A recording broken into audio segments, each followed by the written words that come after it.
ताज्या व महत्त्वाच्या घडामोडी जाणून घेण्यासाठी चॅनलला सबस्क्राइब करा व बेल आयकॉनला क्लिक करा।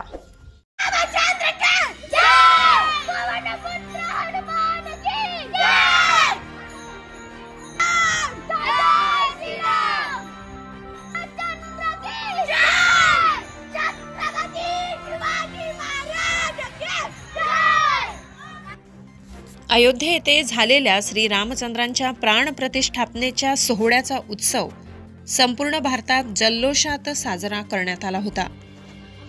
प्रत्येक शहरात, गावात, घराघरात राममय वातावरण दिसून येत होते।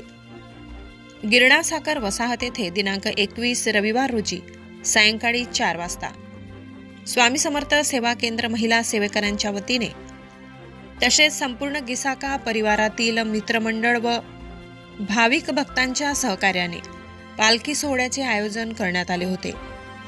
या सोहळ्यामध्ये स्वामी समर्थ केंद्रातील सर्व पुरुष महिला सेवेकरी मोठ्या संख्येने उपस्थित होते। तसेच गिसाका परिसरातील महिला, पुरुष व बाळगोपाळही मोठ्या संख्येने उपस्थित होते। पालखी सोहळ्यात महिलांनी हनुमान चालीसा, रामनाम जप, प्रभू श्री रामाची भजने म्हणत एकच ठेका धरला होता।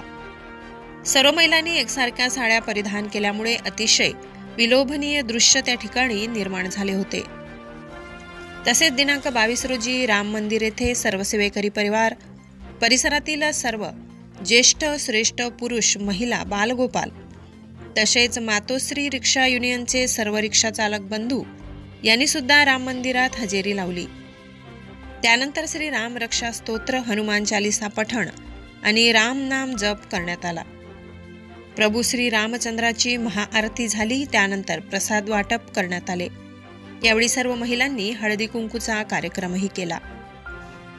त्यानंतर सायंकाळी 6 वाजता स्वामी समर्थ केंद्रातील सर्व सेवेकरी महिला, गिरणा वसाहत परिसरातील सर्व गिसाका मित्रमंडळ तसेच परिसरातील सर्व ज्येष्ठ श्रेष्ठ तरुण वृद्ध मंडळी व बालगोपाल सर्वांनी मिळून राम मंदिरात दीपोत्सवाचा कार्यक्रम साजरा केला।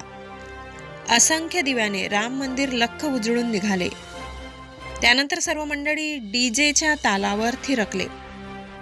गिरणा साखर वसाहतीतील सर्व रहिवाशांच्या मदतीने हा सोहळा अतिशय आनंदमय वातावरणात पार पडला। वृत्तसंकलन विभाग, गर्जना न्यूज, दाभाडी।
आहे.